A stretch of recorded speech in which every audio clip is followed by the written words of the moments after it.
recorded live. To be or not to be, that is the question. Whether 'tis nobler in the mind to suffer the slings and arrows of outrageous fortune, or to take arms against a sea of troubles, and by opposing end them, to die, to sleep, no more, and by a sleep to say we end the heartache and the thousand natural shocks that flesh is heir to. 'Tis a consummation devoutly to be wished, to die, to sleep, perchance to dream. Aye, there's the rub, for in that sleep of death what dreams may come when we have shuffled off this mortal coil.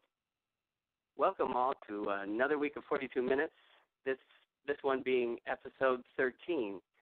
And again, my usual co-host Will is out on sync assignment, and I'm joined by Alan Abadessa and a very special guest this week, which I will let Alan introduce.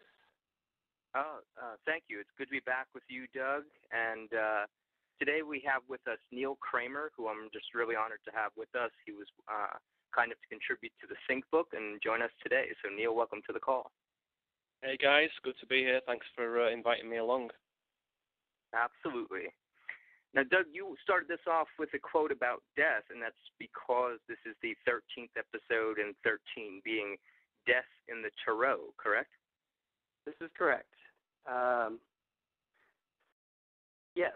So the 13th episode, I think this means that we're talking about death this evening. And this is interesting that usually the show comes to you in the morning, and this episode is coming to you at night.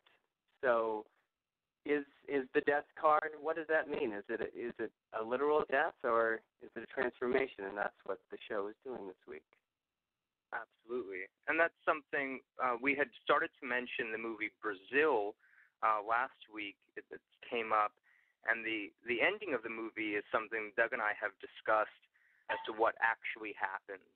And wait, before we get into that, should we say, did you... Well, first, I just want to say how much I appreciated your piece in the Sync book, Neil. I thought it was fabulous. You're welcome. Thank you. How did you, Alan, as the editor of the book, how did you get in touch with Neil? How did this happen?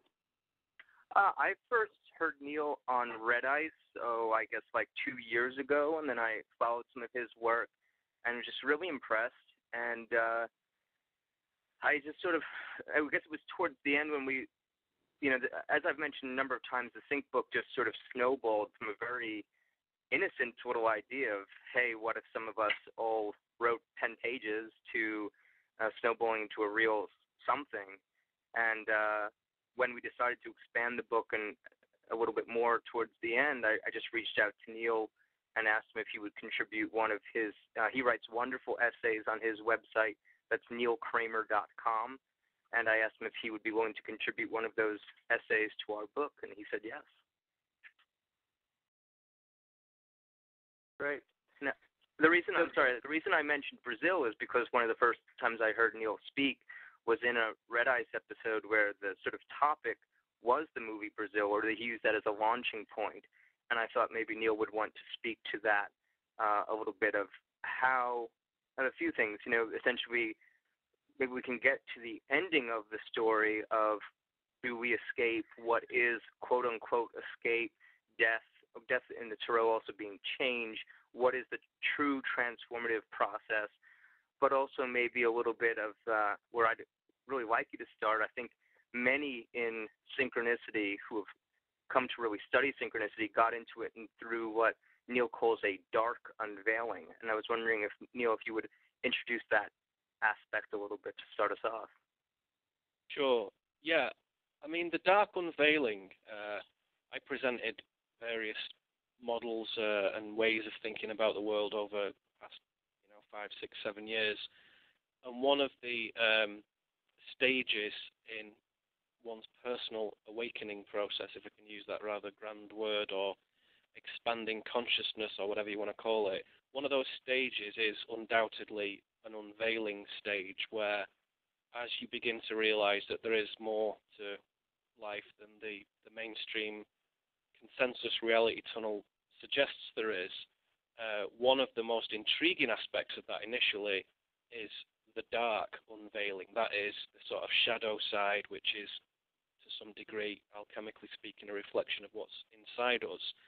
But it means conspiracy to most people. But as you begin to push through that, you realize that it is a very archetypal shadow, as Jung might describe it, in that it's everything that is unconscious in the world. That does mean all the kind of psyops and destructive events and unpleasantness around the world. And people get drawn into looking at the sort of David Icke and Alex Jones territory and realize that a lot of this stuff is real. It's not really open to sort of debate and whether it's actual or not anymore. I think with any sort of degree of personal study, which, there's quite a lot of that required, you soon come to the conclusion that there is a sort of cabal of people going around trying to steer events. And what I have found is that group of people, rather than it just being like the Illuminati or the New World Order or some kind of slightly superficial layer, is really what I would describe as the empire, which is one empire, which is unceasing really since about 8,000 years ago at minimum. And so there's always been the empire, and it was Egyptian and Roman and Mongol and British and American, and it's all the same thing.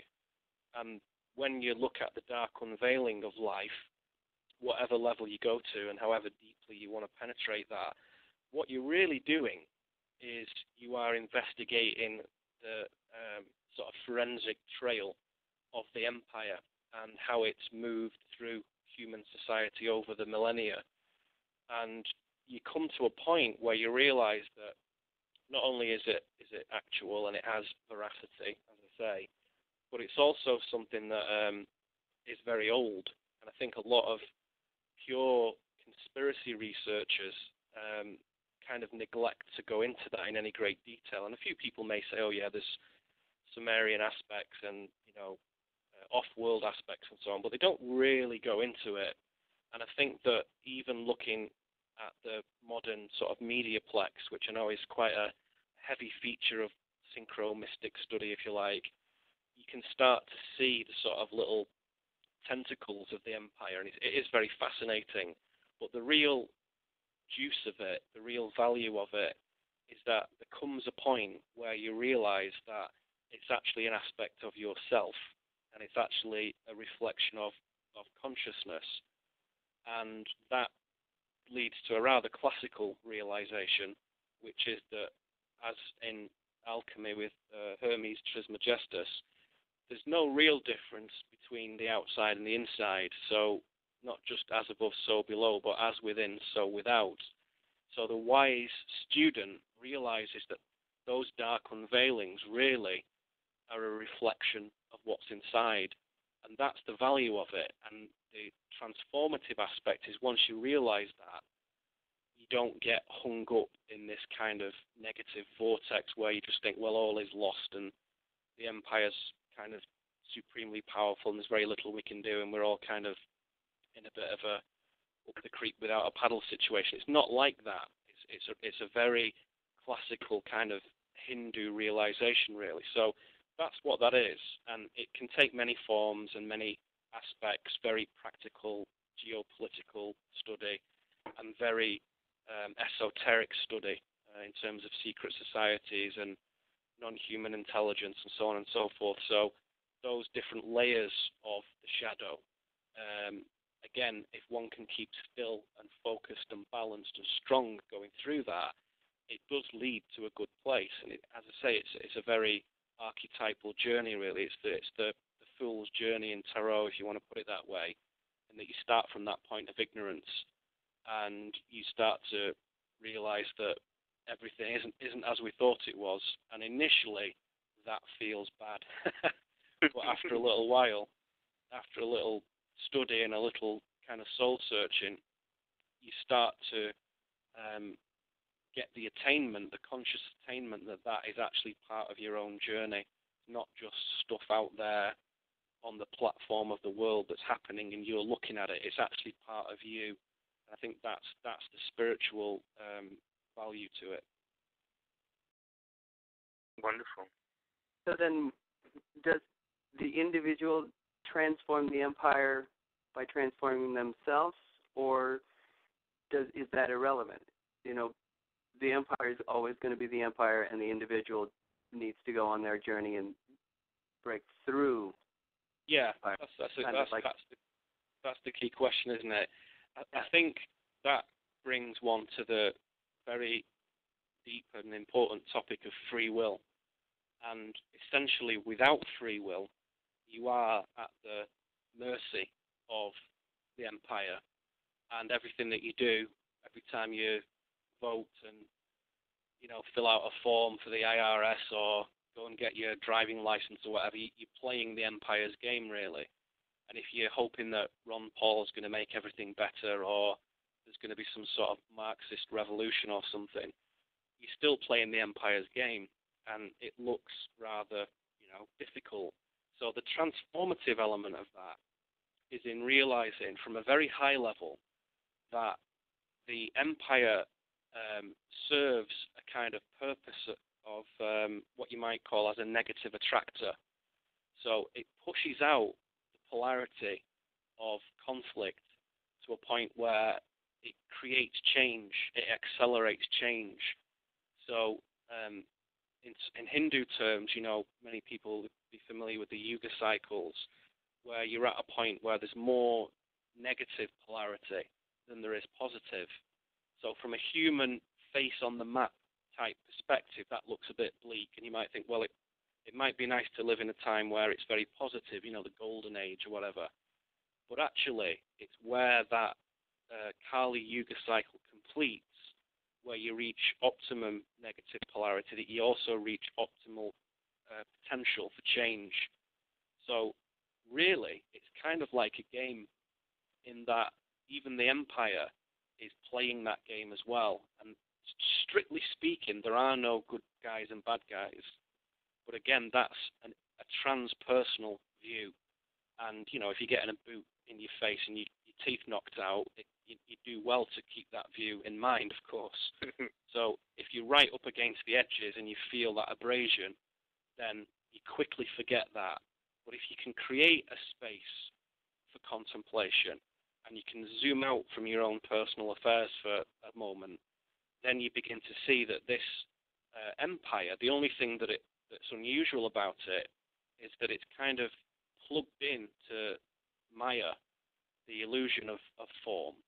And what was designed as a teaching mechanism, i.e. to penetrate the illusion of form, has been sort of hijacked a little bit. And that Maya construct, which I call the distortion, has become very inorganic.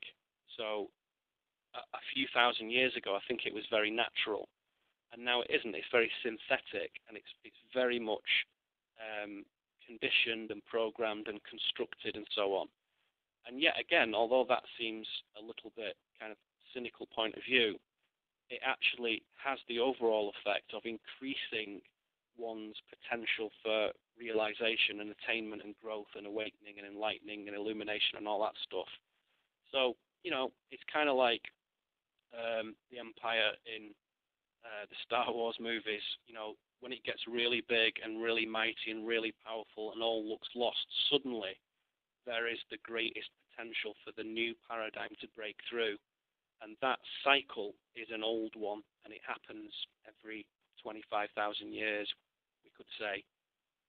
And I think we're coming to that point again where new paradigms are beginning to surface, and they're there now. It's not some magic switch that gets thrown. They are there now, but you can't see it when you're completely immersed in the distortion. You have to get out into organic, true reality, and that is a process of conscious purification, which is what my work is about, really. And you know, I have a book coming out in the spring, and that's what that is about, to say, let's understand what the distortion is, let's understand the systems of control.